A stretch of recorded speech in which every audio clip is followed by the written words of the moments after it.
I don't know much about Bitcoin or cryptocurrency. I like good old American cash. I like it in my pocket and I like it in the bank. I don't think there's a lot of small business opportunities in crypto or a lot of other, no. It's not something that I'm interested in. I feel like there's too much unknown around it. What? Listen to Bob Dylan, Marcus. Don't criticize what you can't understand. Safe to say, no one will profit from watching your show. If life gives you Lemonis, make your way to the exit. It is hard to predict what life has in store. Even harder, it seems, to say when an ETF will finally get approved. Pump and dump schemes are still slam dunks for secretive trading groups. A drop in Bitcoin transaction used for crime was reported this week by the DEA. Have you heard of Bitcoin? Da, say the Russian public. And Barclays are 100% definitely, maybe not potentially, certainly not starting a crypto trading desk. Ladies and gentlemen, here is your good old-fashioned Hodler's Digest. A ginormous $15 billion was wiped off the total market after the SEC postponed an ETF decision. The deadline for approval or disapproval is now September 30th for the proposed VanEck and SolidX ETF.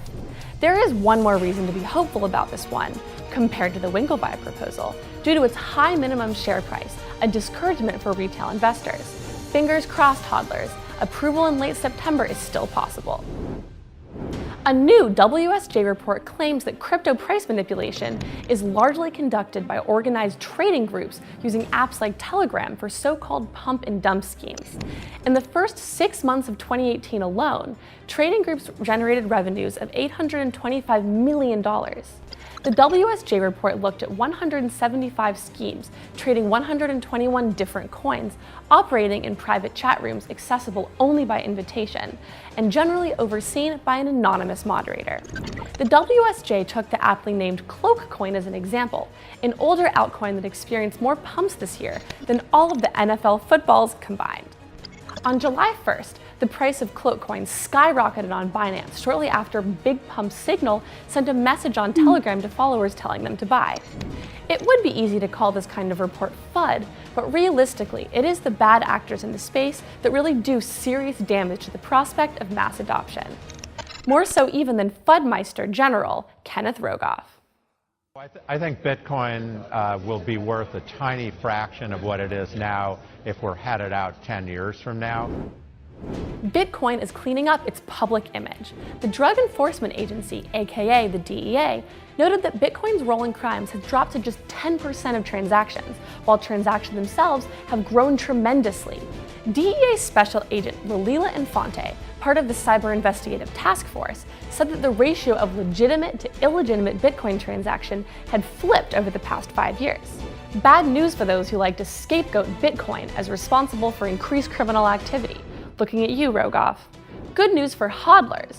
Looking at you, Neckbeard. What? Infante went on to say, the blockchain actually gives us a lot of tools to be able to identify people. I actually want people to keep using them, cryptocurrencies.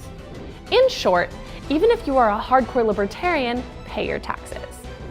Anderson Horowitz covered similar ground recently when he told a US House committee, Bitcoin is law enforcement's best friend, due to the ability to track illicit transactions on the blockchain. From Russia with crypto. A Gallup and Bromir survey of 1,500 Russians revealed this week that 44% of Russians have heard of crypto, 13% said they had a good understanding, and 56% didn't even know what the word meant. The survey's other findings included a relationship between income and knowledge of the cryptosphere. People with lower incomes tended to know more about cryptocurrency. Russia is in the middle right now of formalizing its regulatory approach to crypto after years of uncertainty. The first reading of the package of draft bills concerning crypto and blockchain passed earlier this year. The Russian government has yet to formally approve the statute as law. Russians may love their dancing bears, but when crypto comes to town, they should adopt the non-native bull. Are you on your way to Starbucks right now? Well, I have some bad news for you. No, it hasn't been taken over by the English, only serving tea at exactly 5 o'clock every day and no other time. Starbucks has just clarified that it will not be accepting crypto for coffee, despite reports to the contrary from mainstream media. Last week, the New York Stock Exchange operator Intercontinental Exchange announced plans to create a new global platform and ecosystem for digital assets, BAKKT, alongside a group of big-name enterprises including Starbucks. Both Bloomberg and CNBC then ran misleading headlines like, "New Starbucks partnership allows customers to pay for frappuccinos with Bitcoin." A spokesperson for the coffee chain clarified, "Customers will not be able to pay for frappuccinos with Bitcoin. But you can convert digital assets like Bitcoin into US dollars, which can then be used at Starbucks." Starbucks stated that the BAKKT offering will, however, include physically delivered Bitcoin futures, subject to CFTC review and approval. Starbucks did not comment on any imminent threats of an English invasion. In March, Barclays partnered with Coinbase to allow for considerably faster funding options for UK traders. But this month, for the millionth time this century, the bank denied it is opening a crypto trading desk. Two Barclays employees clearly had a different idea when they listed crypto-related duties on their LinkedIn. This has since been removed. Let's hope the same is not true of the employees. Their LinkedIn profiles still say Barclays, so it looks like they're okay, for now. One of the employees had written that he was involved in a digital assets project and was hired to produce a business plan for integrating a digital asset trading desk into Barclays market business. After being approached, one employee said the info was accurate and the other declined to comment.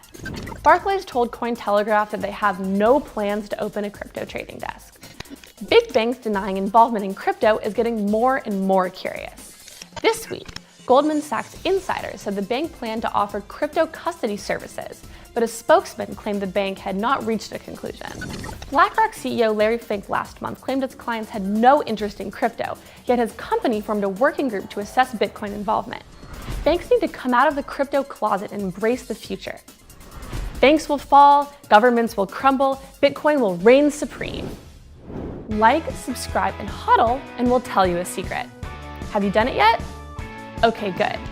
There is a chance Barclays might be starting a trading desk, but keep it to yourselves. Cointelegraph. Like, subscribe, and hodl.